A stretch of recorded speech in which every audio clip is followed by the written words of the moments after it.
don't see how we can make bigger enemies. To be offended or frightened of everything. So you've become like the sort of Tony Scarface of podcasting.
Happy Wednesday. Welcome to the morning show. So glad to have you here as every week. We appreciate you. We love you. Thank you for tuning in. Waiting for people to come into the chat. We're going to say our good mornings more personally. We're going to be chatting today and we're exchanging messages. I was expecting Poseidon to jump out. Why'd you say it like somebody? Right what I was going to say. I was expecting Poseidon to jump out and interrupt me right at the intro. Why did you say that like you're a pedophile on the internet waiting for stalking everyone? Yeah, just fucking on the hunt. Let's go. Let's see who comments. Poseidon, everyone. The Poseidon 69 on all social media platforms, and I'm Poseidon.com on his website. You can check him out. And I'm here, as always, with the man, the myth, the legend, Ted Bird. I'm dressed like an education system pedophile today. Got my elbow patches on. You're going to have to stay after school, young man. You can catch Ted every Wednesday morning on Standing By, the Terry and Ted podcast with other legendary broadcaster, former broadcaster, Terry DeMonte, right here on this platform, on the Pantelis YouTube channel. As long as this season ends, it's going to go through we're at episode 8. Already? Wow. Time flies, man. Episode 8 of season 6, and it's a 10-episode affair. Oh, man, it's almost done. Yeah. Okay. I will say, I think it was your best season so far. You think so? Yeah? Yeah. Oh, God love you. Thank you. There was, you guys came swinging right off the bat with a great episode. It just, I don't know. It was your best one. There's nothing negative that I could think about. I also thought that this show last week was our best one that we had done. Last week, for anyone that may have missed it, was a blast. You can go back and watch it. Just, This one over here saying, how old was I when I was 18? There was that. There was him thinking he was on the autism spectrum. Oh, my God. There was the Big Cock Broadcasting Corporation. Yeah. Poseidon grew up watching CBC News. I wonder what that CBC thinking it stood for Cock, Big Cock. I was always terrified whenever they'd come on the TV. Yeah. He's got another good concept that he came up with. I was here yesterday, and I was on the Pantelis podcast with Pantelis and Poseidon. And as we were leaving, I guess, did you catch a glimpse of yourself, a reflection of yourself in the mirror or something? That's what it was. He goes, I look like a washed-up detective. And then he thought, that'd be a good series, The Washed-Up Detective. Trying to solve crimes, but not trying very hard. You know? Who do you think did it? I don't know. Could have been anybody. Let's go grab a donut. Yeah. Should we dust for Prince? I don't know. You fucking dust for Prince if you want. I don't know. I don't know. What's dusting for? Yeah, he says like crazy shit all the time. You guys may notice my cap today, 24 FPS. I was going to steal it last week, and then Phil told me that it's yours. You can take it. What does that stand for? 24 fags per second? 24 fags per second. That's a subsidiary of the Big Cock Broadcasting Corporation. And they're off. For those of you who do remember Phil here, who used to do the morning show with us, he's out doing his own podcast with his buddy Peter, 24 frames per second. If you nerd out and geek out on movies and stuff, go out and check it out. It's a pretty cool podcast. I don't know if I was part of the UPS legal team, I might. Or the Blockbuster. Remember? Yeah. Does that have a bit of a Blockbuster look to it? Well, it's got the UPS. I think it's actually the Blockbuster It little is, rectangle. really, and it's got the UPS colors, so they're going to get sued coming and going. Whatever the fuck it is. Yeah. It's okay. Yeah, Well, but Blockbuster doesn't even exist anymore, though, does it? No. Like, there's no such thing as a video store anymore. I think Videotron may have a couple. Yeah. And Like Laval. brick and mortar. Yeah. Really? Yeah. Yeah. Where yeah. people go and rent movies? They have movies. They have. What are they stuck in a time warp or something? Do they guess. not know But that? how does it work? How come they can still make it work though? They must be doing something. There must be something that they sell, a service there that is making them sustainable. Because no one is renting Cocaine. Or they're selling it from the back door. Yeah. I was going to say some illegal activity. I was trying to think of one. You beat me to it. There was one in some plaza down in Brossard. It recently closed down, I think 1 or 2 years ago. But it wouldn't surprise me if there's still any Videotron actual stores left. Yeah, if they were like teetering, the pandemic definitely put a nail in the coffin in those businesses. Yeah. Like big time, especially since streaming boomed during the pandemic. Because even if Like, you know what? Let's do a quick Google search.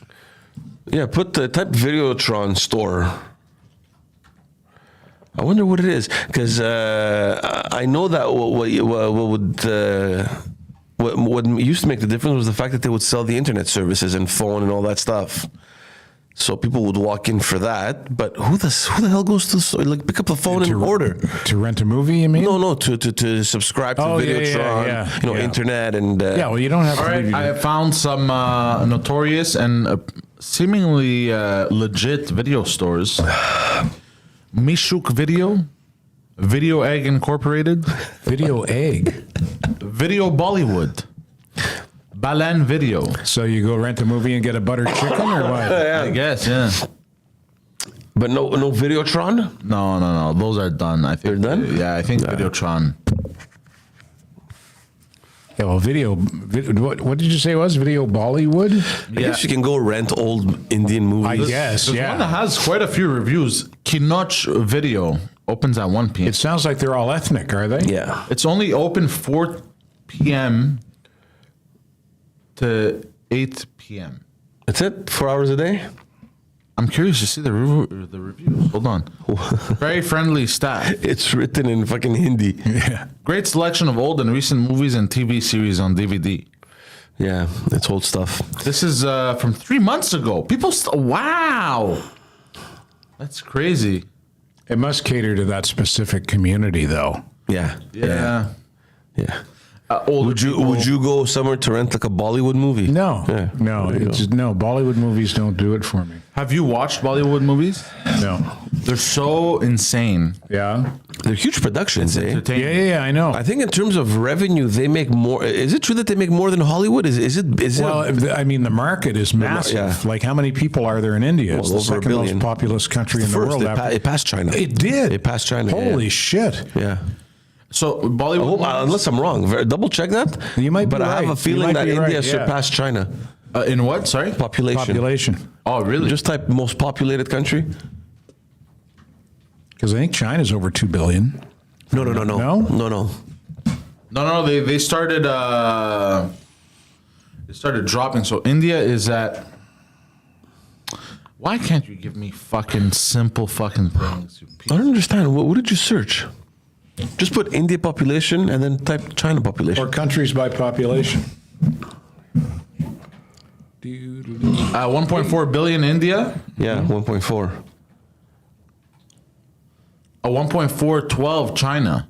1.412 So China. pretty much the same. Yeah, they're about to surpass. So they were on. Yeah. Okay. India, it's 1.408. Oh, they're gonna pass them for sure. Yeah. Yeah, because they have no regulations. The Indians, they just fucking come everywhere. It's a seasonal thing. Yeah, they have got to regulate their ejaculations. You can walk in the street, get pregnant. It's insane. That's even if you're a guy. Yeah. Guys, I don't know if this happens to you. There's this song that's been stuck in my head for 3 days, but it's not a song that I particularly know. Who wrote it, the lyrics, and it's just a couple of words from the chorus, and that's all. And it's, what are the words? Take me home tonight. Da, da, da, da, take me. That's it. That's the only words I know. Baby, say you'll be my darling. Who does that? I don't know. That probably never happens to you. I mean, you grew up on radio and you worked in for the rest of your life, or for all your life. You probably know all these things. But Well, I still get earworms, but not for 3 days. Is it Eddie Money? Take me home tonight. Exactly. Okay. That's who that is. Yeah. that's it. You must have heard it. You're somewhere. hilarious. I wonder what that song is called. Take me home tonight. No, it's obviously Sings the title line. No, but what I'm saying is like, it's just like the 4 words in the chorus kind of thing, and you know nothing else about the song. I don't know. And it's just there in the back of my mind. Take me home. You're hilarious. I love it. All right, what do we have? What are we talking about today, guys? What do you want to talk about? Let's start with some stuff that you sent to me last night. I saw that commercial. The baseball one? Yeah. The Tom Brady commercial? You want to tell people about it? Yeah, you sort of, to really appreciate it. First of all, it is so well made. Yeah. So well made. Yeah. Except, somebody pointed this out and they were right. There are two. Well, let me start at the beginning. It's a Topps baseball trading card commercial, and it's for a limited edition Tom Brady Expos trading card. Tom Brady, the 7-time Super Bowl winning NFL quarterback, was drafted as a baseball player by the Montreal Expos in the 18th round of the Major League Baseball draft in 1995.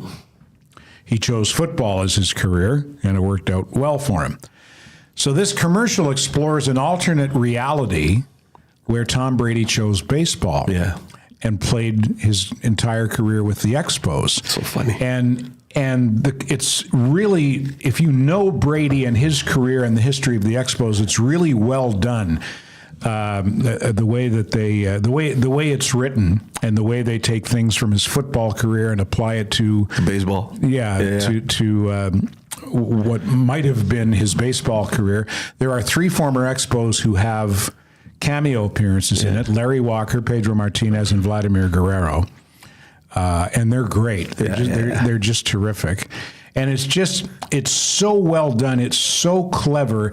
And I saw a few people online who thought one guy said, this feels like a kick in the nuts to Expos fans. Yeah. Because it pretended that because of Brady, the Expos never left Montreal. They won 7 World Series. Yeah. All these things happened because of Tom Brady, and of course they didn't happen. I didn't think it felt like a kick in the nuts. I thought it was a really clever tribute to a bittersweet legacy. Yeah. I mean, the Expos it's a bittersweet legacy. And if you're a baseball fan and in general, and an Expos fan in particular, and you know their history and the history of Tom Brady, it's brilliantly conceived and written and acted, except the 2 French-Canadian characters. There's a guy sitting at the bar, and there's a waitress. Yeah. And their accents are not Quebecois. No, they're accents. not. They're not. Yeah. You want me to bring I noticed that too. If you have it, let's play it if you have it. Yeah. I don't think they'd mind. Yeah, you can find it on YouTube. Just search on YouTube Tom Brady Expos card. Yeah. First of all, we don't even know if had Tom Brady chosen baseball, if he would have been as successful as he was in football. Well, he was surprisingly successful in football because as a football player, he was a 6th round draft choice. He was not a hot prospect. He was an afterthought. Yeah. And he got an opportunity because Drew Bledsoe got injured. And the next thing you know, this 6th round draft choice, who was, 100th overall or whatever in his draft year, next thing you know, he's become the greatest quarterback or the most prolific quarterback in history. Sometimes you just need your shot. Yeah, and he got it. All right, are you ready, kids? Yeah. Play So it. listen to the French characters here. No, I noticed that as well. Oh, absolutely. You know why Tom Brady won 7 rings? It wasn't because of his game calling or his arm. It was because of his hitting. 649 home runs. What a power hitter. Excusez-moi, 2 poutines with extra Tommy, merci. Yeah. Yeah, see, that's a French accent. 23 seasons, 7 championships, the greatest comeback of all time against Atlanta. I caught a lot of Expos fastballs. What's that on his? Here's my pitch to you. It was a milk mustache. Down to Brady Auto and catch some major league savings. Now sing that. That guy just never let us lose. Except to the Giants. Twice. Yeah, twice. Without him, they would have moved us out of Montreal. Sing that Thomas Promise.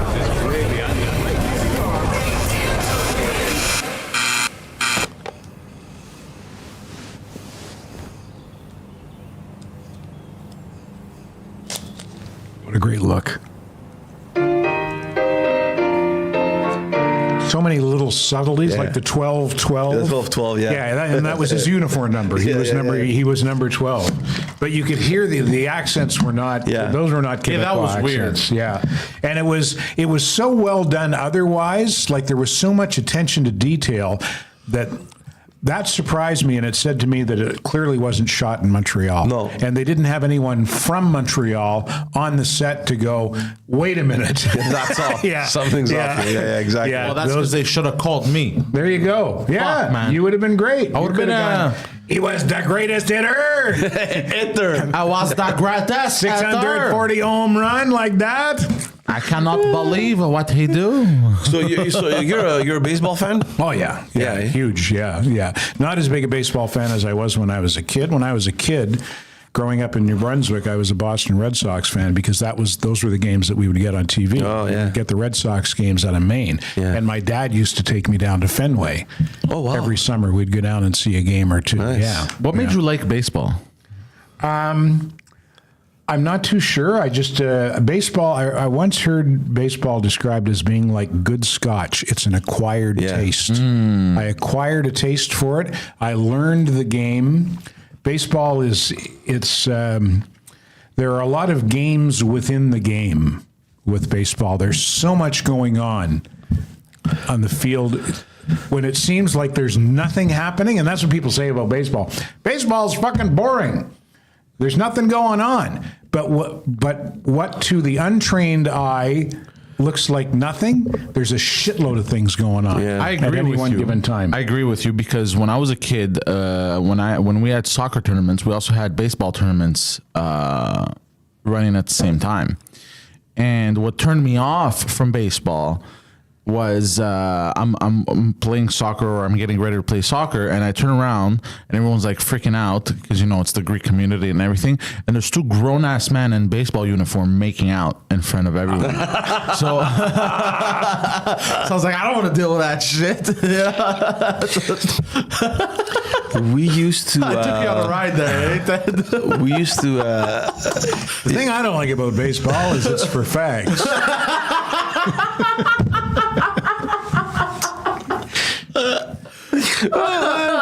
No, we spend a lot of time up north. We have a cottage there, and next to us is family friends. Very close friend to my dad. They actually came from Greece together, and he ended up marrying a French Canadian lady, and baseball was her life. Yeah, and they would listen to baseball on the radio, and we didn't catch channels up there. There were like 3 or 4 channels. If you were lucky, sometimes you'd get them on TV if they're on TV. But most of the games, they would sit and listen to it on the radio. That's how passionate they were about the Expos, and that's my earliest experience with baseball. And because of them, we used to go to games, and we used to play baseball all the time, which was obviously for kids. It's a lot of fun playing baseball. But I couldn't for the life of me fucking go watch a game. I just couldn't, eh? oh my god, Jeez, I couldn't. I just did not want to be there. Except for that, I remember there was a period in '93 or that year where they were 94. first. '94. Yeah, the strike year. We went to a couple of games, and those games were fucking thrill. Yeah. Oh, they were fucking exciting. Yeah, well, they were. It looked like they were on their way to the World Series that year, and then there was a strike, and that was one of the factors, I think, in what ultimately led to the demise. What was the big home run hitter guy? franchise. Henry. They would throw Henry bars on the field all the time. Henry Rodriguez? Henry Rodriguez. Yeah. Yeah. What a team! That was a good team. Yeah, it's such a shame on so many levels. It didn't help that they played in a shitty stadium. That's the problem. Out in the ass end of town. Yeah. You know, a nice ballpark downtown, I think, would have made a big difference. Yeah, that would have been the best. That would have been. And weren't there talks of building a baseball stadium downtown? Yeah, and you still hear like guys like Mitch Garber and Stephen Bronfman.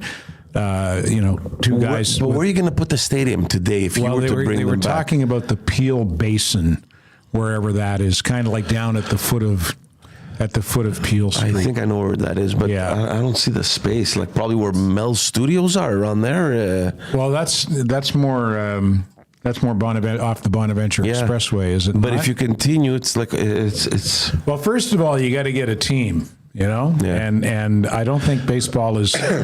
I don't think that I'm aware of. Baseball has no plans to expand, and as far as relocating franchises go, which is what happened to the Expos, they relocated to Washington. I believe the Oakland Athletics are relocating to Las Vegas, if I'm not mistaken. Poor Oakland. They lost the Raiders, the NFL Raiders, to Las Vegas, and now they're going to lose. My understanding is the Oakland A's are moving to Las Vegas. There was some talk of the Expo of Montreal and Tampa Bay sort of splitting the Tampa Bay Rays, like they would play half their home games in Tampa and half their home games in Montreal. But again, where are they going to play? Yeah. You can't put them in Olympic Stadium. It's just no. That's guaranteed. I think anything you put downtown is going to draw a crowd. The same thing happened with the Alouettes. The first time they brought back the Alouettes, I don't know if you remember, they used to play out in the Olympic Stadium, which was a flop. They were ready to lose them again. They were the Concords. Montreal Concords, they were called. And then they thought of the Molson Stadium, which was probably the best idea. I don't know who came up with that one. And then since then, I mean, they've renovated, they've expanded it, and it is one huge success. I mean, their games are almost sold out all the time. So I don't know if we've spoken about this already. And I'm not a big basketball fan. I rarely watch basketball. I used to watch it back in the day when the Bulls were just in the Michael Jordan era. Yeah, exactly. That's the only time that I used to watch it. But I feel like the NBA coming to Montreal, first of all, is going to cost much less money because the installation, the facilities are already there. It exists already. Yeah. You just cover the ice. Center. Yeah, you just cover the ice with floor. That's what they do everywhere, pretty much, in the U.S. And I think the idea of going to watch a LeBron James or all these big, huge, I don't even know who their names are, but I feel like that has a much bigger potential. Well, and it's funner. It sure did. Like work. You think of the business crowd in Montreal after work, downtown, 7 p.m. or whatever time the game is. They go grab a beer. It's going to be it's exciting watching. I mean, it's more exciting watching basketball than it is to watch baseball. Let's be honest. Well, I prefer baseball myself. Really? Yeah, I prefer baseball. See, someone like me that doesn't prefer any of the two sports. Yeah. I would sit and watch a basketball game. I understand baseball better than I understand basketball. Yeah. Like I understand the point of basketball. Yeah. You got to, you drive down the court and you put it in the basket. But the NBA is a huge success in Toronto. The Raptors are a big success. Mind you, Toronto is it's a lot bigger city than Montreal. Yes. A larger fan base to draw from, and also a more lucrative fan base to draw from. Yeah. A lot more money in Toronto. Yeah. And I think basketball tickets would be pretty expensive because those guys get paid a lot of coin. NBA players. The Toronto Raptors tickets, dude, they're mad expensive. Well, they are, eh? Yeah, it's insane prices. I've heard like $7,000 for a ticket for courtside. Yeah, it wouldn't surprise me. Oh shit! Depending on Yeah, crazy depending prices. on which team. Let's see, Raptors. Yeah, they sell them out though, man. The same way that they Well, sell like I say, it's because there's enough people there with big money. Yeah, but money's not an object. But here too, the Habs, all the Lodge, it's all big corporations that buy them, and they sell to their clients. It'll be the same thing with basketball. They'll just get the court side. Yeah, they'll sell the court side to corporations. I think in the beginning it might be a tough sell, but once you got a franchise in here, if it was marketed properly, and if they started to have some success, because I think that helped the Raptors a lot. They won a championship, 3 or 4 years ago? Yeah. 2019, yeah. 5 years ago. I think I heard something a while ago, not a while ago. I think it was this year that I don't know what's it called, the director or the whatever the main guy there in the NBA. What are they called? Commissioners. Yeah. He didn't he say that Montreal would be a great opportunity or an option for an expansion? I don't know. I read that somewhere. Search that, Poseidon. NBA Commissioner, Montreal expansion. Just write NBA Commissioner, Montreal expansion. I read that. I don't know if anyone in the chat follows basketball, but I don't know. Yeah, between the two, I don't know. I think business-wise too. I mean, like the corporate world. Do you think they prefer watching a basketball game or a baseball game? I don't know. Maybe at this point, basketball. Maybe. Basketball was a non-starter, 25, 30 years ago. I think basketball, because it's very easy to go to. It's indoors. It's not hockey where it's really cold because of the ice. Like, it's just, you could show up. You know what I mean? Naked? Is that what you're saying? You don't have to wear clothes? Walk in there with your fucking hammer hanging out? What time's the game start? Hey, Bob, nice cock. God damn it, Bob's naked again. That's so fucking funny. Oh, man. Yeah, it's too bad that Montreal, despite the reputation it has, and maybe I'm wrong, but it feels like it's lost, if ever it had any, that sports city vibe. Didn't we try at some point to have a NBA team, but a bunch of people stole money? I don't know. I don't think so. There is a professional basketball franchise, but it's like a minor league or a secondary league. I can't remember what they're called. I don't know. And I'm not sure where they play, and I'm not sure how they do. It's just, I don't know, like the formula, does it not work in Montreal? I mean, for a city like Montreal, do you not think it's amazing that the only thing that we have here is fucking hockey? Well, I've heard it said Montreal's not a sports town, it's a hockey town. Yeah. The Owls do well enough for a CFL team. Yeah. But other than that, it's all about hockey. It's all about hockey here. It's all about the Habs. So Canada only has one basketball team? Yes. It's only the Raptors? Yeah, there was the Vancouver Grizzlies. Where did they move to? They might have moved to Memphis. I think there's the Memphis Grizzlies now. Yeah, Vancouver had a team for a period of time, but I'm... So the NBA should theoretically be looking at Canada as a great potential for expansion. Yeah, well, an NBA team here would be cool, I think.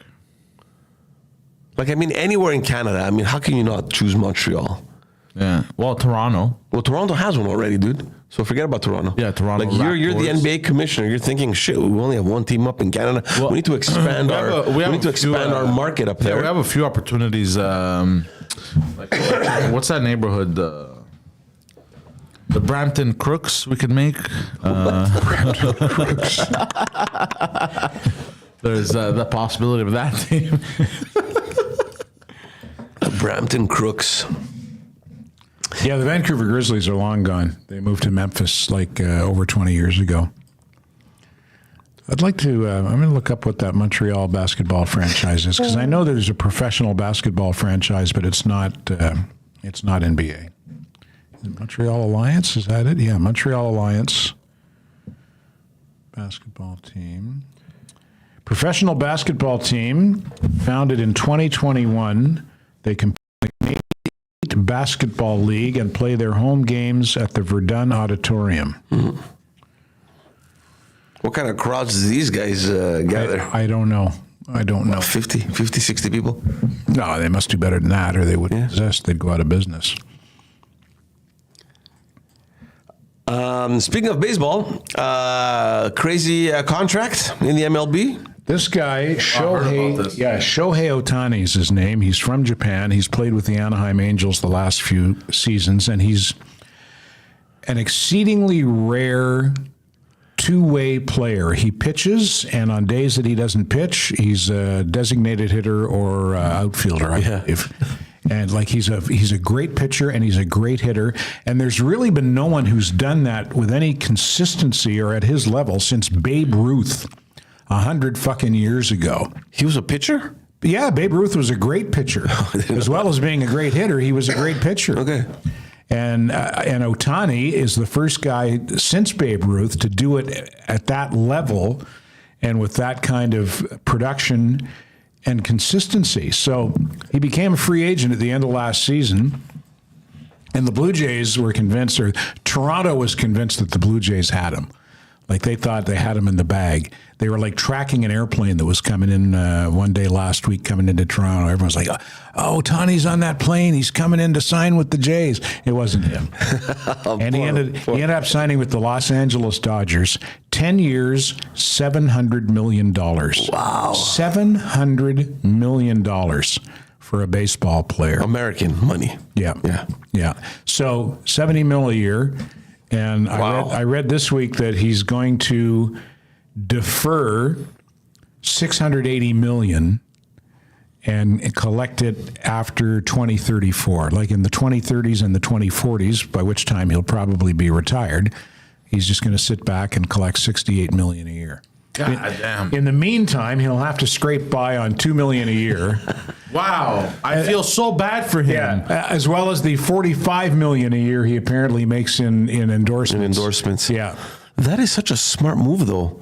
Yeah. First time I hear of something like this happening, that he's just pushing it. No, other guys, I've heard of other guys deferring. Yeah. Bobby Bonilla, who hasn't played in the majors in like close to 20 years, I think he still collects big money on a regular basis. That's the best. Because he deferred his contract. That's the best. Yeah. Yeah, I think that's a smart move, especially for athletes that they're not. Well, you have a deadline. Yeah. Right? Also, not every athlete is Shaquille O'Neal, because Shaquille O'Neal is like a business genius. Yeah. So I guess the whole story of a lot of athletes go broke. Well, yeah. Oh yeah. Sure. So a lot of them probably see that and they're like, hey, you know what? Let me just play my cards right. Not, give myself a minimum of salary, so I don't fuck around too much. How old is this guy? And then when I'm more mature and older and retired, I could get the money. Oh no, definitely a smart thing. He's what? He's in his early 30s? No, Ohtani, no. I would say mid to late 20s. Oh, wow. Yeah. Shohei, oops. So, what's his name? Shohei Ohtani. S-H-O. S-H-O-H-E-I-O-H. Here, I got him right here. At the Shohei Ohtani. He's 29. 29 years old. So at 39 years old, this guy's going to retire with $68 million. $680 million. 680, yeah. And I heard the other day, I think the stat I heard was that his contract is worth more than the gross national product of like 7 or 8 countries. Yeah, for sure. Yeah. Can you imagine being 29 years old and getting $700 million? I don't understand. For 10 years? I don't understand how they would arrive at that figure. Like, what are the calculations that go into what happened between his agent and the Dodgers general manager sitting across from each other? How did they arrive at $700 million? Because in order to arrive at that number, you understand that the agent probably went there with a higher number. Yeah. And they kind of met somewhere in the middle. Yeah.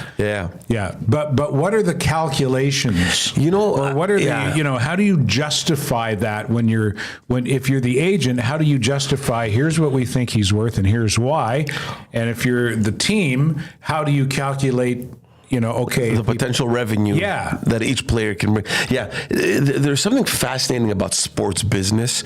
And I guess, I don't know, that was probably a good question to ask your friend Mitch Garber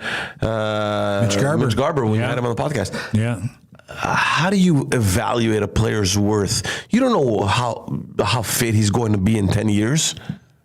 It's a 10-year contract. Yeah. Yeah. I'm sure there's certain conditions in the contract that. Oh yeah, there'd be clauses, all kinds of clauses in the contract. Yeah, but still, I still don't. It boggles my mind how they come to those. Like, I'm sure he's protected for injuries, but then even if he doesn't get injured, he has to follow a proper rehabilitation program and get back on track. And No, stuff. but for them, it's an investment. Imagine buying a building, and you're thinking, okay, if this building is worth this much, what's the potential of the market in 10 years? How much money will make double on him on merch? Yeah, they'll make big merch, that's for sure. Do they take a cutback off the endorsements? Is there anything going back to the team? I mean, I don't know. I don't know how it works, but that is an interesting question. It's fascinating. Good for him. Good for him. What would you guys do with $700 million? At 29? No, Without the brains I have now. No. Now, like I wouldn't forget about now. I would do nothing now. I would be like such a fucking okay. Interesting. Let's invest. I'd probably get a fucking yacht and have it in the Mediterranean. I'd buy that 2011 Jag that I saw online. Yeah. You do some like minor crazy things though compared to what I would have done in my 20s. Yeah, everyone would be pregnant with me. Look at half of Park X is giving birth. Half of Park X is giving birth in the same week. The hospital fucking piles up. Women, men, cats, dogs. Did you hear about Poseidon? He married a cat. The fuck did he do that for? Well, he's got $700 million. He couldn't think of anything else to do, so he married a cat. I would blow things up. I would buy things just to blow them up. Yeah. To see how they blow up. Yeah. Today, different story. Today, it would be investments, real estate. I would also look at philanthropy today. Oh, for sure. Like where can I take a big chunk of that? And that's something that Mitch Garber talked about after he got fabulously wealthy. Yeah. He became more and more involved in philanthropy. And I would try to think of who or what can I help? Yeah. And have some kind of a long-term lasting positive impact. Yeah. And not blow my own fucking horn about it either. And I'm not saying that Mitch did because he didn't. He was just talking matter-of-factly. I would definitely not show off. Like, I'd be like one of those under the radar kind of, let me just enjoy my life for the rest of my life. Yeah. Yeah, I think I would try to be too. And I think that's a function of being a little bit older now. If I had that kind of dough in my 20s, I'd be, First of all, it wouldn't last. Let's be honest here. If you had given me $700 million in my 20s, I mean, there's a deadline on that money. Yeah. Like, it wouldn't have lasted. In all seriousness, like 700 million, like now at 30, I would probably... It's hard to imagine losing or going through $700 million. Yeah, well, I would invest automatically 500 million in real estate, portfolio, stuff like that. Keep that money safe, and then that 200 million, I'd go bananas. Imagine all the hangers-on and predators who would be after you, eh? Oh yeah. Hey, I got something. No, I got this great idea. Hey, fuck, you'd be inundated. That's why I don't tell anybody. That's why I don't tell anybody. Yeah. You tell people, look, we're doing well. You go on a trip, you invite your friends, everything is paid for, but it's not extravagant. Yeah. I wouldn't tell anyone, but you'd know. You would definitely know. Speaking of philanthropy, and maybe a good segue to the other to our other topic, I was speaking with a Jewish friend of mine. Again, considering everything that's happening in the Middle East and everything, and considering what we spoke about last week about the congressional hearing, right, with the three principals of the presidents, Harvard, MIT, and Penn. Yeah.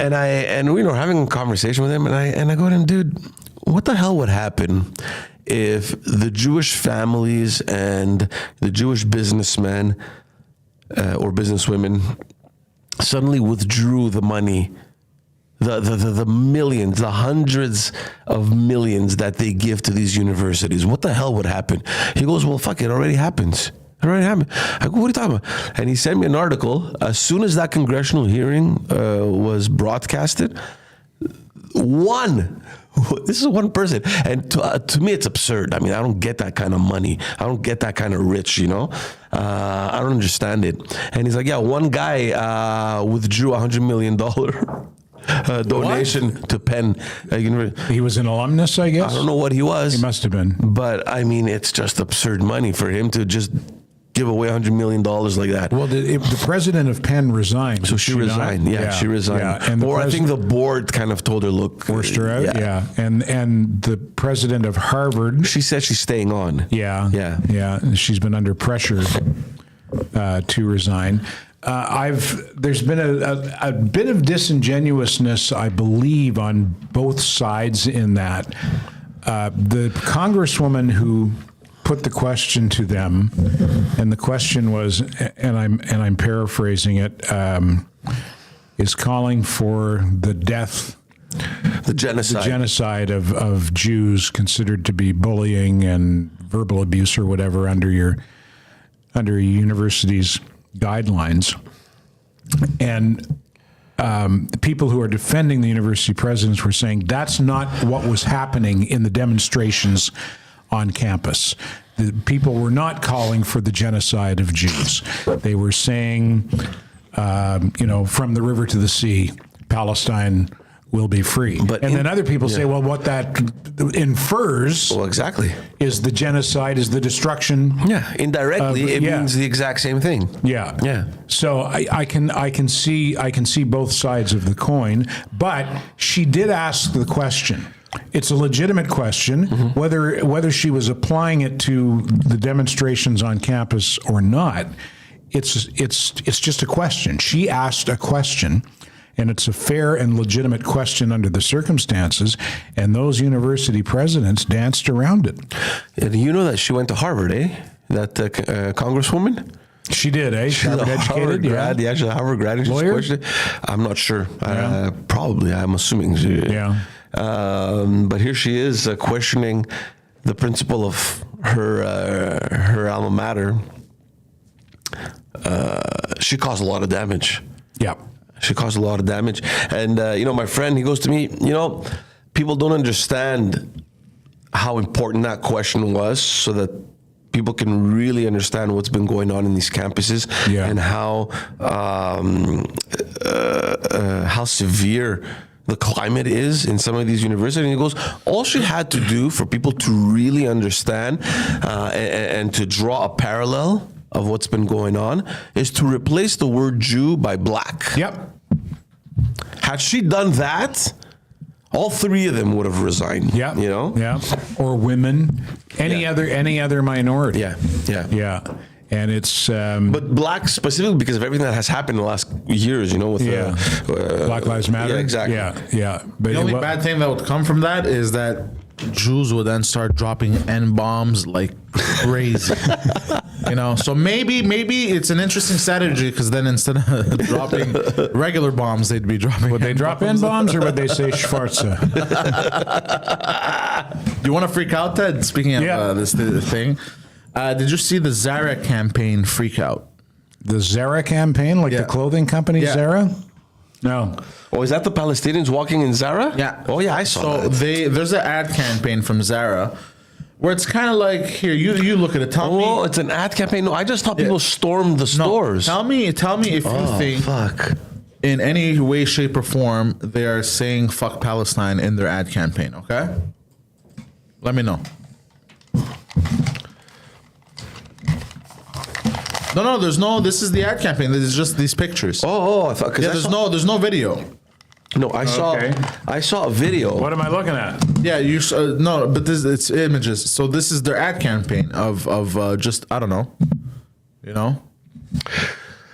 They're trying to raise awareness about what happened in Israel, or are they against the bombings in Gaza? No, this is literally an ad campaign for a new clothing line. Okay, but it says boycott. It says boycott Zara. Forget what it says. The images. Do you see any relation to what is happening right now in that area? Well, yeah, you can kind of imagine it. I mean, the destruction. Oh, you're fucking insane, bro. Oh my God. The wrapped body bag. You're fucking part of the problem. No, what I didn't understand is who is this Like, What's it supposed to represent? Yeah, what's the message? Is it the message trying to raise awareness about the killings that happen in Israel? No, it's not. It has nothing to do. It has nothing to do with what's happening. That's the thing. It's just an ad campaign that says it's kind of like, as you can see, you know, in mansions where they put the blankets over the stuff, or like it was getting ready to move but it's out. a specific campaign on It's the conflict. not a specific campaign on the conflict. Look, dude, it says Zara removes Gaza campaign. But it's not. People are calling it that. That's why I'm frustrated at this. It had nothing. They released a campaign, and it had nothing to do with what's happening in Gaza. Well, that's and the people wrong took fucking it, timing to release a campaign. So people were jumping to conclusions. People were jumping to conclusions and saying they released this to make fun of. Sorry, I'm yelling, by the way. No, but I can understand how people may jump to conclusions, especially the timing and the rap body, the destruction. I think this came out before. Oh, yeah? But yeah, anyways, so they're saying that because there's destruction in the ad campaign, they're saying they're making fun of the destruction. They made the link in the to Gaza the conflict. Strip. Yeah. Okay. So, anyways, all this to say, the ad was done in September. Okay, so that predates everything that's going on. Yeah. Who owns Zara? Is it Jewish owned? It's I wonder? I think it is, Spanish owned, Jewish run. Okay. Because I anyways. saw, Zara pulls advertising campaign from website front page after Gaza boycott calls. So there you go. But what's Poseidon said, they were jumping to conclusions. Yeah, what's frustrating is this has nothing to do, as you can see from the ad campaign. World's biggest fashion retailer. I didn't know that. Yeah. It kind of looks like out with the old, in with the new. You know what I mean? He's throwing out the old stuff. Yeah. You know what I mean? Yeah. We're renovating. We're doing stuff like that. You know. But then people took it and just run with it. That it's body bags. It's this. It's that. Okay, I understand. Yeah, I see your point. Yeah. Yeah. I wouldn't have made the connection. I never would have. It would not. But it's completely insane to make that connection. I know it wouldn't have crossed my mind. But people are looking for reasons now to be. Sorry, George. I yelled. I got very aggressive. I'm sorry. No, because I thought I hadn't seen this. I'll tell you after what I saw on the news. Because I thought they made this specifically, and I was wondering, what are they trying to highlight? They made it specifically. Yeah, I thought, are they trying to raise awareness because of the humanitarian situation in Gaza, or because I assumed they're probably Jewish ran, that they're raising awareness about the killings that happened in Israel? So not even close. Okay. So it's just a random thing, and people made a connection. It's literally to it just a random campaign ad. They got all artsy about it, like a lot of clothing lines do nowadays. At the end of the day, though, you know what it is? It's a great campaign because people are talking about it, and look what it caused.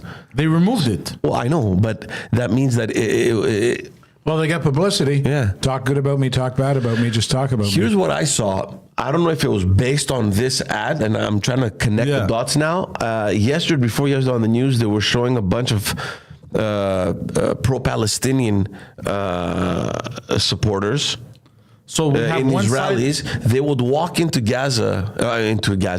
Zara stores with dolls wrapped up in a body bag, whatever, just wrapped up dolls, and they would storm these Zara stores, and they would just go and drop off these plastic dolls everywhere.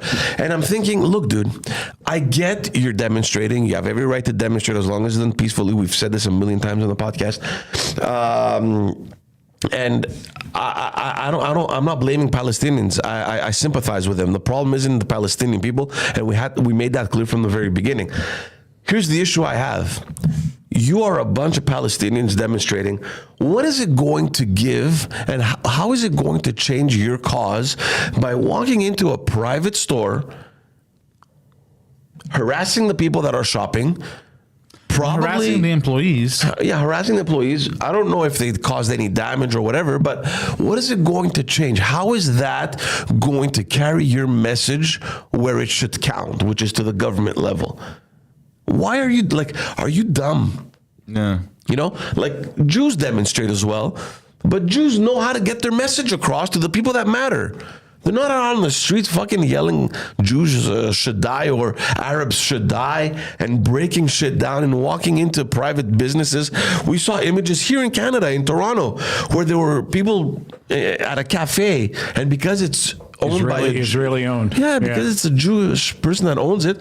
They were demonstrating in front of the cafe. Are you fucking stupid?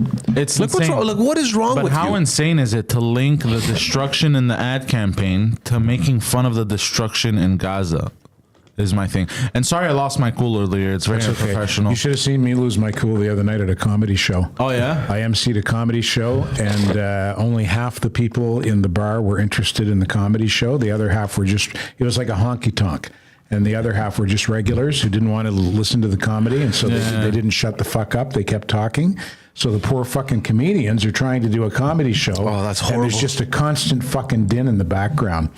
And I was the MC, and I ended up losing it and started yelling at them to shut the fuck up. And I had done that before at another show, and I was able to make it funny, but it didn't work this time. So it just made it weird. It just looked like I was fucking crazy. Ladies and gentlemen, public personality of the year. Exactly. Ted Bird. Yeah. And everyone who was paying attention to the comedy show was like this.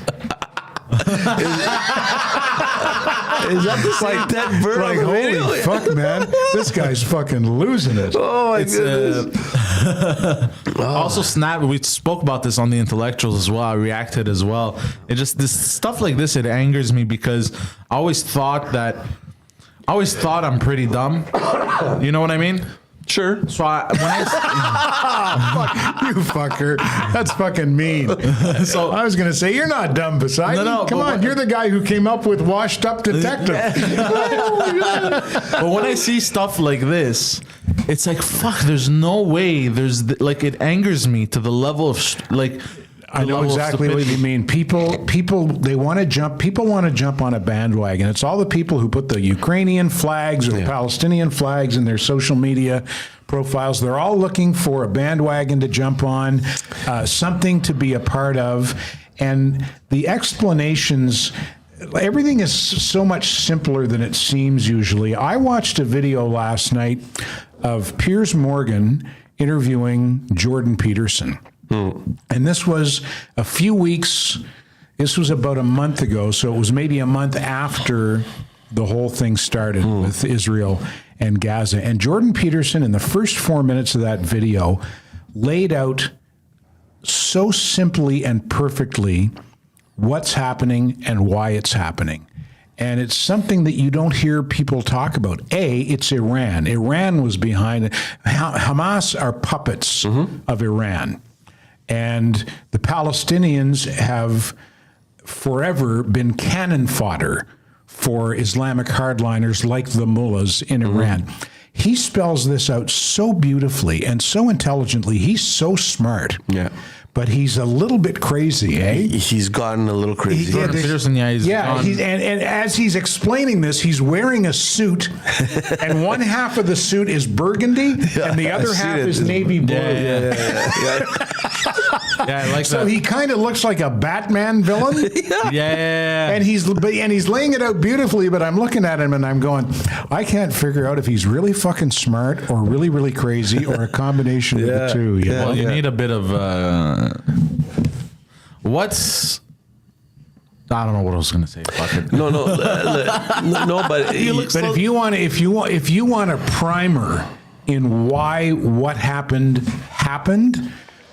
go to YouTube and Google Piers Morgan, Jordan Peterson, and in 4.5 minutes, Jordan Peterson lays it out.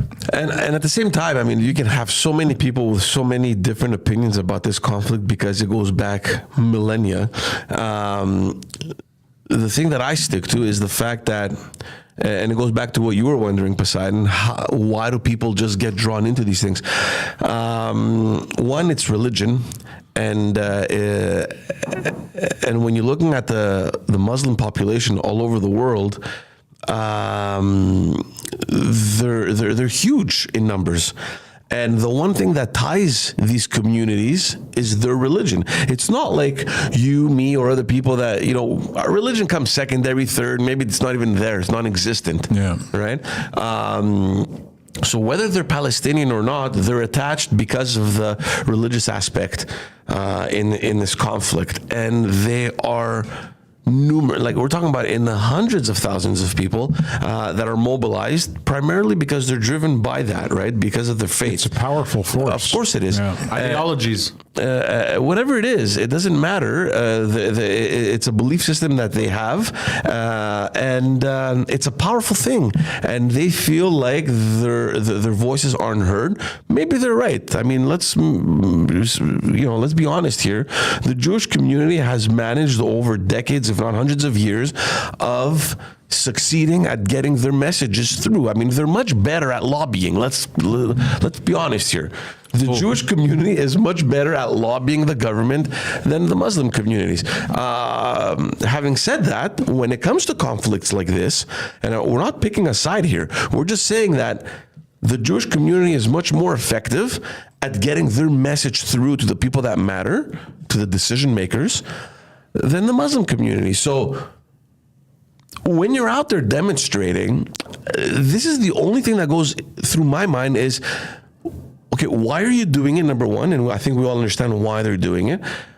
But secondly, the reason behind your actions, what is it going to give you? What is it like? Is it going to give you something? Like, are you gaining something out of it? Like going into a Jewish store and breaking in, harassing those customers, or whatever you think, the point is.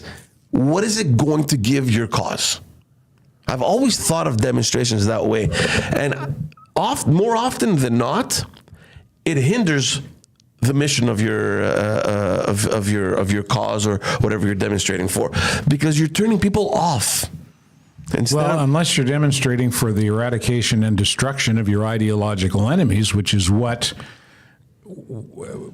happened with Hamas on October 7th. The point of that is to kill people and to erase Israel and to erase the Jews from the face of the earth. And so to me, if you're also going into a store and smashing that up, that's just another extension of that agenda. Yeah. And Israel is a civilized nation. Yeah. Say whatever you want about about the bombardment of Gaza. Their argument is Hamas embed themselves in the civilian population, so there are going to be civilian casualties, just like there were massive civilian casualties in World War II. Some of the Allied bombing missions in World War II were aimed specifically at demoralizing the civilian population, because the civilian population they were the people who manned the factories that made the German armaments, right? Yeah. Bomb the shit out of them, kill them, demoralize them, and it moves you that much closer to winning the war.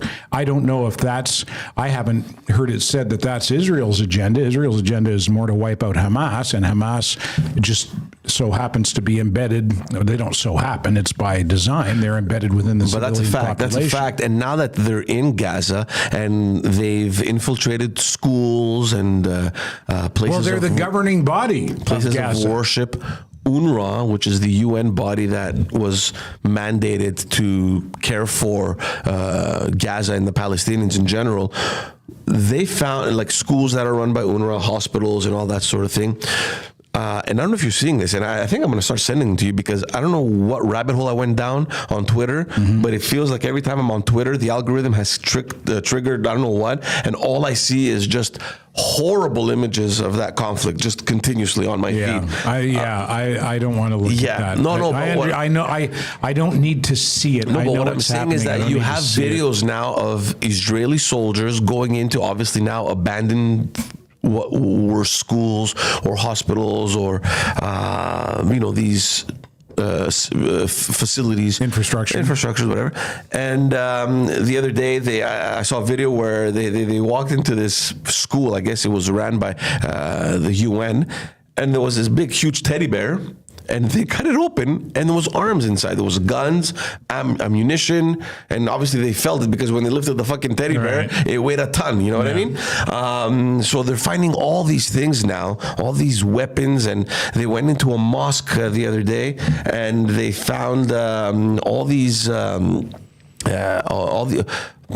rooms where they would make bombs and stuff. So, to go back to your point, they had infiltrated all these civilian infrastructures, and they were using these Palestinians as shields. Nobody ever thought of bombing schools or hospitals because it makes no sense, right? But now, they knew from before. It's just that they never did it. But now that they're in there and they can demonstrate and show proof, UN is under a lot of criticism right now. It's like, dude, this is your organization that funds these schools that you're sending money to, and they are 100% taken over by Hamas.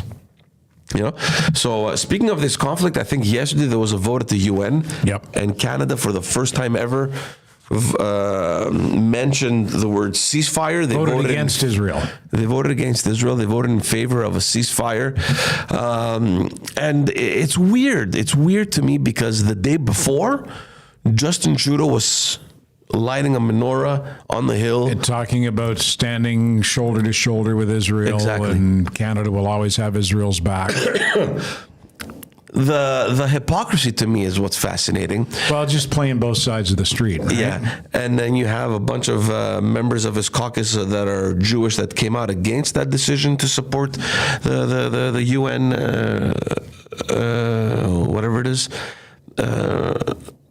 It was a General Assembly resolution. Yeah, but it's a non-binding motion. Yes, It was a non-binding motion. That's what it is. So, but still, I mean, symbolically, it's something, right? Yeah, I think there were 10 countries, including the U.S., who voted against, and 100 and some. Yeah, there were like 20 some abstentions, and then 140, I think, or something like that. Voted for the ceasefire. Only 10 voted against, and the U.S. was one. Yeah, and of course that's the most important vote. Yeah, I mean the reason why this motion went on the floor of the General Assembly is because the U.S. blocked a Security Council resolution, which would be binding, right? Of course, and they blocked that. There's a veto power in the UN Security Council, and the U.S. blocked that, and that's why it went on the floor. But again, it's non-binding. It's more of a symbolic gesture.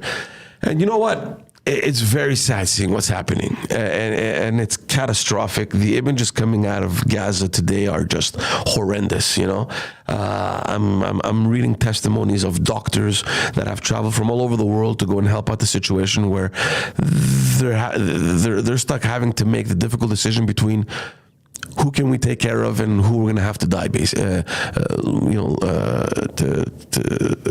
let die. They don't have enough equipment. They don't have enough medication. But at the same time, you're seeing other footage of humanitarian aid being sent into Gaza.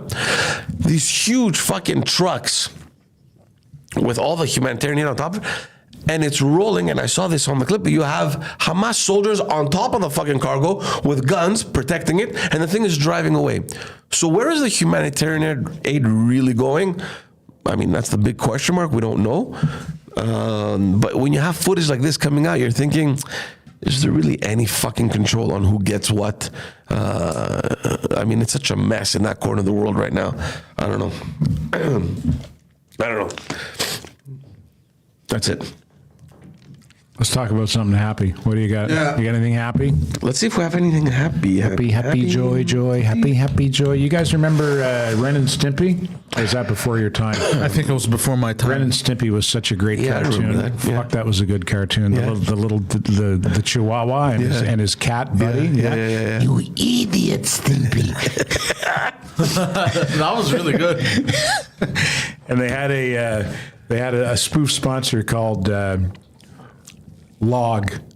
It was remember Slinky? Or Slinky's Oh my God! You unlocked the memory. The log commercial was, it's log, it's big, it's heavy, it's wood, it's log, it's better than bad, it's good. It was a fucking log. That was the kid's toy, a log. Here, play with a piece of wood. That's so fucking funny. Yeah, that was a really, whoever did Ren and Stimpy, they smoked a lot of reefer. Oh, for they sure. They smoked a lot of reefer, sure. yeah. Because I was smoking reefer still when I was watching Ren and Stimpy, and I found it highly relatable. Yeah, let's move to Quebec. There was a poll that... We're already here. Yeah, right in the news. There was a poll that was conducted last week by Léger, a Léger poll. And we've spoken about this a little bit, how the CAC has been just on this downhill spiral. Yeah. And they've been tanking in the polls ever since they refused to go forward with that tunnel project that they wanted to build between Quebec City and Lévis. This $10 billion project that they had So evaluated. they're tanking province-wide based on a construction project in Quebec City? Yeah. Why would that have such far-reaching consequences? Well, because people realize that maybe it's not the government we elected in the first place, and it happens, right? Fatigue, like, I mean, look what's happening with Trudeau. For sure, yeah. But I mean, Trudeau, it's happening. How many years now? He got elected Since 2015. in 2015. Yeah. It's happening at the end of probably his political career, right? Yeah, I mean, it's coming he's to in an his end, right? third term. Yeah. Where's Legault at? Legault is the very beginning of his second term. Okay. So it's a weird place to start tanking, right? Yeah. You would imagine maybe towards the third, 2.5. Well, maybe third, it's a lull and he's going to come back. I don't know. So the PQ, and we've spoken about how impressive their new leader was. Yeah. Their first in voter intentions in terms of who would make the best premier in Quebec. And last week's poll actually put them first as a party in voter intentions to win with 31%. The CAQ was at 25%. And given the fact that we have this different reality now in Quebec, where it's no longer one or two or three parties like it used to back in the day, it's a multi-party kind of environment. The 30% could very well put Quebec in a majority position. The PQ. Oh yeah. Because the rest would be split. Exactly, among four other parties. CAQ, Solidaire, Liberals. And Conservatives. All right, the Conservatives have seats in the Quebec legislature No, right they now? don't. But because of the disaster, well, I don't know. In that poll, they're polling in second in the region of Quebec. I was going to ask you, where would they win? In the regions? The region of Quebec. Yeah. The Conservatives, Quebec. Okay. The region of Quebec, they're coming in second. The PQ, though, is still first everywhere, which is, except for Montreal, where Montreal is still divided between Liberals and Quebec Solidaire. But spectacular growth by the PQ. Not too many people know how to understand this. The impressive thing about this poll, Ted, is that given the fact that the PQ is first, you would imagine that if people support the PQ, they would also back the ideology that comes with his party, which is essentially a sovereignist party. When we're looking at the data, with respect to separating, it hasn't moved. It's stuck at 30%. So even though the party and its leader are flying high and Legault is tanking, not too many people are keen on separating. Yeah, but I think right now at this particular time in Quebec, I think people are more interested in good governance. I know. I think they think that if the PQ can bring good governance, they can, their thinking is, okay, let's elect them. We don't have to have a referendum. We don't have to vote to separate. Let's just let them govern. But here's the thing. Paul Saint-Pierre Plamondon, who's the leader of the PQ, has said that in his first mandate, if he were to be elected, he would call a referendum. Yeah. It's happening in his first mandate. So it's priority number one for the PQ. Well, he's going to get fucking smoked if he does. Well, based on the polls, yeah, because there's only 30% support. So when we're asking the people, are you in support of separating? There's a resounding support for remaining in Canada. Yet he is first in the polls to govern, which to me seems to indicate that I think people are very confused. I don't think they know who they want to vote. I think they know who they do not want to vote for. So they don't want to vote for CAQ anymore. So it feels as though the vote is just parked. A default vote. Yeah, it's just parked for the moment in the PQ, and we'll see what happens. We're still far from elections anyway, but it's still impressive to me to see how early on in the second mandate, it's been one flop year for the CAQ. Do you think Plamondon would call a referendum if the polls told him he was going to get buried in it, like that there was no prayer I think of winning? so. Do you think he'd call one anyway? I think so.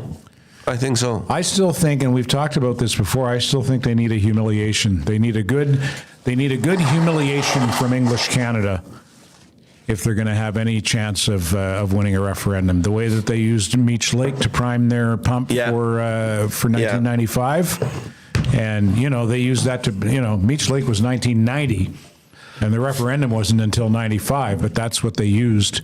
The whole Well, the distinct Charlottetown society was a thing. bit later. No, was in 92? Charlottetown was 92, yeah. Yeah, but it was the whole rejection of the distinct society. It created like that snowball effect. Exactly, yeah. And there's nothing of the sort that exists today that I'm aware of. They're trying to bring up a bunch of stuff, right? It started first with, all these polls suggesting that the French language is in decline. And, Legault is playing those cards as well, right? Because let's not forget, his role was to be the nationalist, right? We're not separatists, we're not federalists, we're nationalists. We care about Quebec's interests. And he's playing on that as well. But they're focusing a lot on this language thing. Then it went to punishing the English universities, increasing the tuition fees. So these are things that the PQ has supported from the very beginning. Speaking of McGill, are they backpedaling on that? No, eh? They're not backpedaling on that. Legault. In fact, I read an article that the principal of McGill has been requesting to meet the higher education minister, Pascal Derry. And she's been avoiding his call. Can you imagine that, Ted? You are the principal of quite possibly one of the biggest institutions in Canada. Yeah, one of the most prestigious universities. And you cannot get a meeting with the Minister of Higher Education. It's embarrassing. It's embarrassing for the Legault government. Regardless of your position and your politics, this is the principal of McGill University. Yeah. You can't fucking ignore a call. Yeah. You can't. You can't do it. So I read an article that said that McGill would consider moving certain of his operations outside of Quebec, which is sad. It's freaking sad. So I don't know if they're saying it to pressure the government. That'd be a black eye. Oh, big time. Yeah. Big time. But maybe it's like you said, maybe we need that sort of lesson. Yeah. Maybe we do. I don't know. It would be a huge loss for Quebec. And we've gone through the numbers. There was a complete study that was done that demonstrated the huge benefit of having foreign students coming here. Even though they're coming in the English universities, the contribution they make to Quebec society is enormous. We're talking about $500 million a year. Or no, was it more? Was it 500 billion or 500 million? I think it was $500 million. 500 million, 500 billion. Yeah, that's a lot of money. Yeah. It's $500 million a year. So it's a lot of fucking money. Yep. So I don't know what they're going to do. It hasn't been a very good year for the CAQ. It's funny because on our French podcast, Politiquement Parlant, we invited a buddy of mine to come on. Not to be bashful or anything. I mean, we know the guy. He's the chief of staff to Pierre Fitzgibbon. Pierre Fitzgibbon is the Minister of Economy. Yep. Probably one of the more important figures in Legault's government. And we know the guy, cool kid, just a chit-chat politics and, very... And I sent him a message the other day. And I'm going to read it. Hold on a sec, because it's fucking funny. It's hilarious. I'm not going to say the kid's name, even though anyone could probably search him now. I go, hey, what's up, buddy? Hope you're well. So we're thinking that it would be great fun to have you on the show. Let me know if they still let you do this kind of shit. We'd love to have you on. And he replies back to me, goes, haha, I think I'll stay off the air for a while. It's so fucking funny. So they know they've had a terrible year. And so he's Fitzgibbon's chief of staff? Yeah. So he's in charge of that whole cabinet. And it's a huge fucking cabinet. We're talking about economy. He took over Hydro-Quebec now. So they're in charge of the energy sector as well. And they know that things aren't going well. It's going to be interesting to see if they bounce back from it. But it's clear that they're in panic mode right now. I'm very happy with my hydro bill, I must say. Hydro costs fuck all here, right? Like I live in a 4.5 and I pay something like $50 every 2 months or something. Yeah. And apparently in Ontario they just get fucking hosed. Yeah. Everyone that thinks that we should deregulate Hydro-Quebec is out of their mind. Yeah. They're out of their mind. Hydro-Quebec is one of these crown corporations that actually fucking works. It brings in over $1 billion a year to the government, and it guarantees that we pay among the lowest hydro rates in North America. Yeah, well, it's crazy what I pay for hydro is like it's almost negligible. And yet people look, I mean, we pay much more than that. I mean, we have a whole house to heat up and all that stuff. We have equal monthly payments, and there's a lot of people that are like, "Oh my God, it's so expensive." So you heat with electricity? Yeah. Okay. I have a gas stove, but I mean that doesn't count. But there's a lot of people that pay a lot for hydro. And the argument to that is that, dude, you'd be paying even more if you weren't here. Yeah, well, I mean, I assume that it's all relative. I live in a building that's, my heat is paid for, so I'm just paying for I don't know what I'm paying for, but I'm not paying that much. That I know. When I lived in a condo, I rented a condo, and I believe I had to pay my own electricity, my own heating, electrical heating. It was more then, that's for sure. Oh, yeah. Like my wintertime bills would be in the hundreds of dollars. Yeah. But still, like you say, compared to Ontario, apparently in Ontario, they just get absolutely raped on their electricity bills. Yeah. No, we're very lucky. We're very lucky over here. But going back to the government, I mean, I don't understand. I mean, and there's a lot of controversial. Like this session ended, they call it in French le baillon. Basically, it's a forced closure of the parliament. So whatever bill is still pending, they kind of force the parliamentarians to stay up all night and just vote for them. They're ramming the bill through no matter what. And that happened. Isn't that called closure? Is that not the parliamentary term for that? That's it. It's called closure, So, but the thing is that it happened in the two biggest departments, which is health and education. So they voted a bill to reform the education system. So this is Bill 23. It's Bernard Drinville, who's the education minister, which basically gives this guy now the right to select every director general of all education school boards. The school boards they canceled them. There's no more school boards in Quebec. Look, that was one of the first things that Legault kind of put an end to. But they're called I don't know how they're called. It's administration d'éducation, whatever they're fucking called. So there's no more school boards. No, there's no more English Montreal school boards. There is. Okay. Yeah, they have a separate. Kind of thing. All right. But the French school boards are done. Okay. So these administrative kind of education administration kind of departments. He's the one that's going to be selecting the director general. He's the one that's going to be have access to all the information, all the training. He's the one that can single-handedly decide who stays and who goes. Basically, he is the all-powerful with anything that having to do with education. It's ridiculous. Like, they took away the control, and, you know, I'm sure when your kids went to school, and my kids are in school now, there's a certain element of going to a public school that involves the citizens, the regular citizens. They can sit on these boards. They can take care of their school. They can make the decision for their school and the services and all that stuff. That's gone. Everything now belongs to the minister. So it's centralized? Completely centralized. And the second bill, which is even worse, that was forced to be voted on, was Bill 15.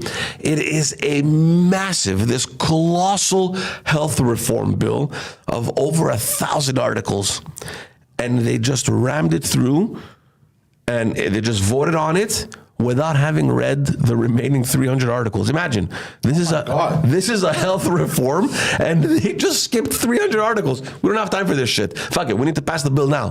What does it change, dude? Well, what's the bill about? So this is a massive centralization.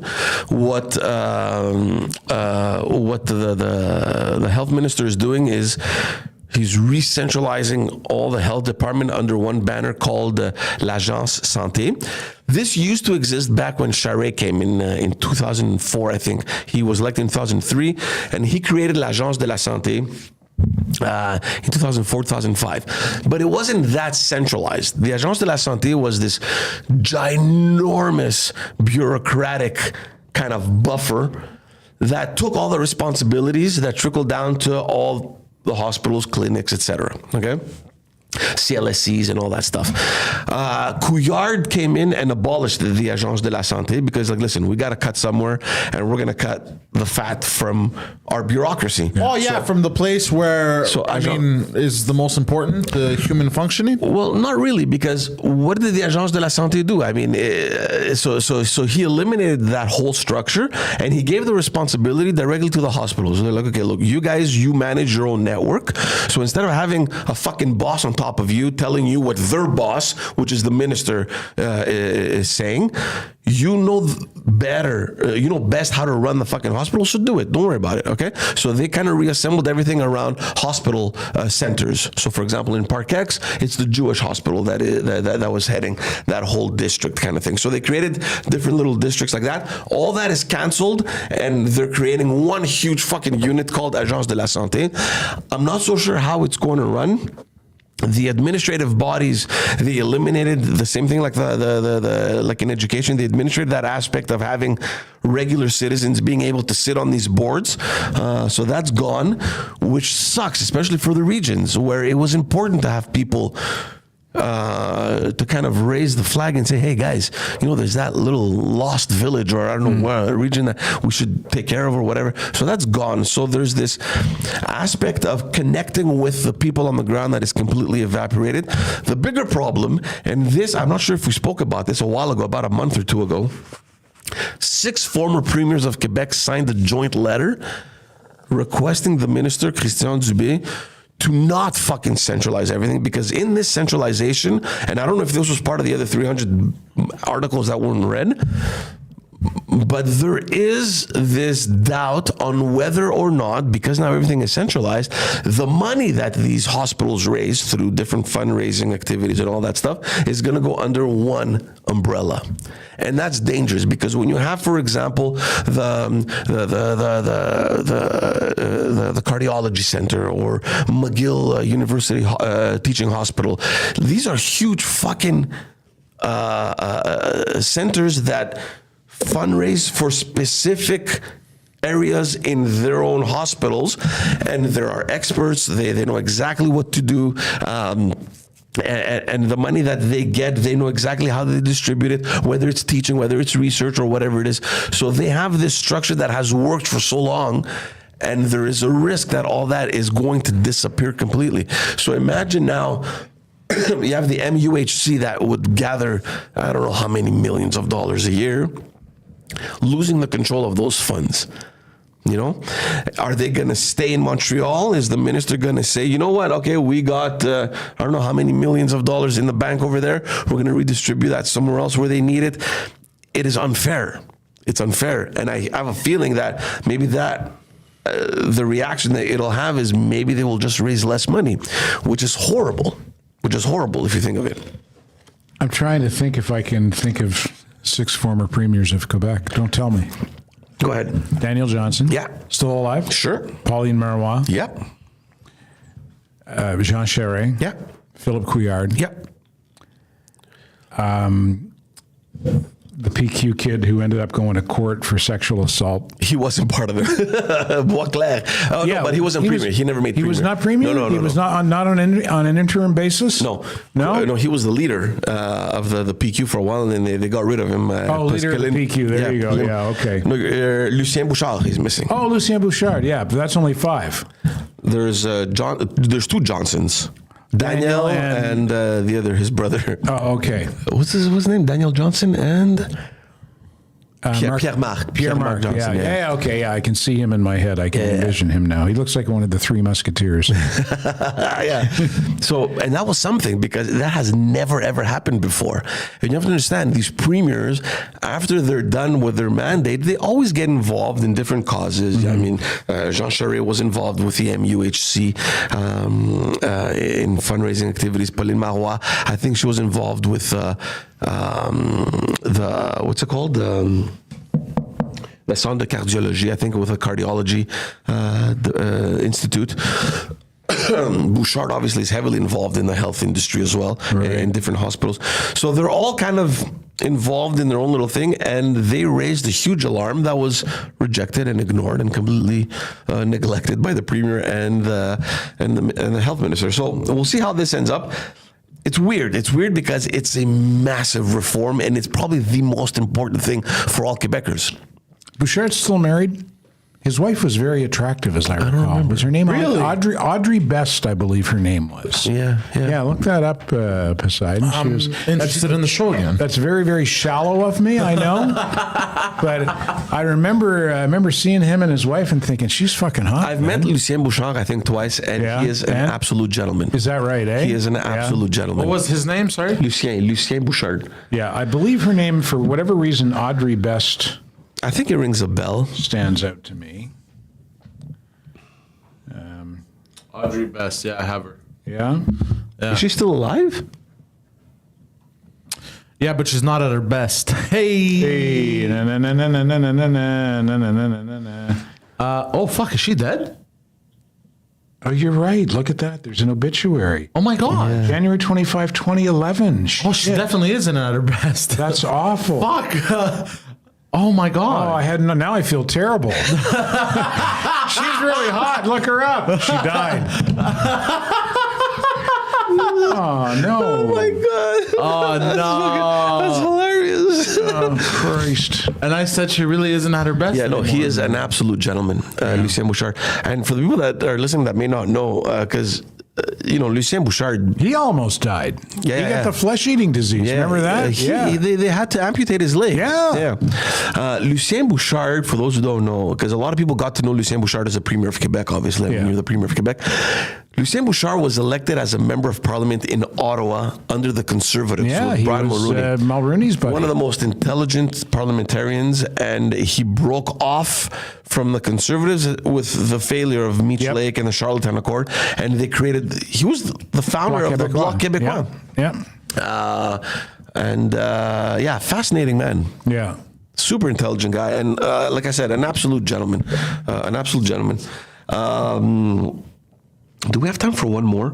I want to say one last story, guys, because this may create a whole new conflict between Quebec and Ottawa. Mm-hmm. Ottawa is starting to roll out this plan they had to fund dental care across the country. It's $13 billion worth that they're injecting in all provinces. To make it like healthcare is otherwise? For now, it's kids under 18 and seniors over 70, I believe, or something like that. And that's great when you think of it. Mm-hmm.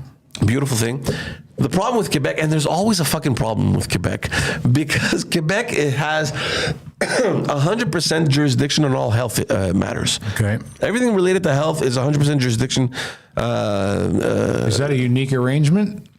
Do other provinces have the same thing? I don't know. Maybe Quebec has a unique arrangement with immigration. Immigration and health, education. Okay. There's a bunch of stuff that has jurisdiction over, but I'm assuming maybe other provinces as well. I'm not sure.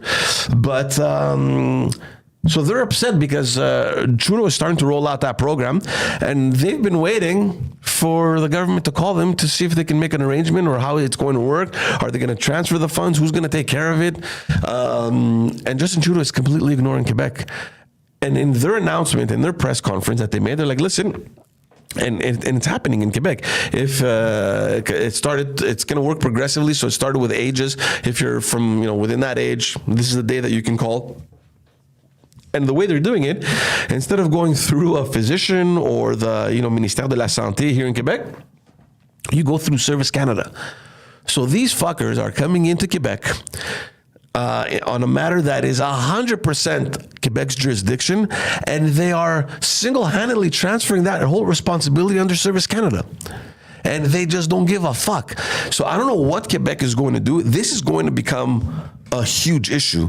Well, maybe that's something Planodoc can sink his teeth into. Oh, See, they're invading our jurisdiction. Look, for sure. But he said, look, this wouldn't have happened if we were fucking separatists, if we had separated. Yeah. So for sure, it's just more gas to these guys. Yeah. Nobody's talking about this now because it's the holidays. Nobody gives a shit. Parliament has closed in Ottawa. It has closed in Quebec, so nobody really cares. But they're starting, and I think it's strategic. It's not fucking random that they're starting this once the Parliament closed over here. Nobody is talking about this. I have a feeling that once we get back from the holidays, as soon as Parliament reopens and it's in session, all hell will break loose with this fucking shit. I don't understand. And it bothers me. I mean, I think it's great because it's money. Go get your teeth fixed. Finally, somebody is injecting money in dental care. But it also bothers me because, like, dude, fuck off, man. This is our jurisdiction. Who do you think you are coming in here and just dictating how these programs will roll out. I heard it's only for the elderly and for people under 18, and it's only for cleaning. That's what he just said, but you weren't paying attention. She was still looking at Lucien Bouchard's wife. Yeah. Washed up detective. I just found out it's only for the elderly and those under 18. You're welcome. Guys, I found the killer. Yeah, he's already been prosecuted. Yeah. He died in 2011. So there you have it. This is one of the things that I'll be looking out for. Having said that, ladies and gentlemen. Oh, are we done? It is time. Oh, wait. Are we doing another show before Christmas? I guess we haven't even spoken about that. If you want to. What's the date today? The 3rd? Yeah, we could do it. I'm going to be, I'll be around. Wednesday? Yeah, I'm here. I'll try not to say that some dead person's really hot. Poor guy, it's going to bother him all week. It is going to bother me all week. That's how I practice my clitoris rubbing. No,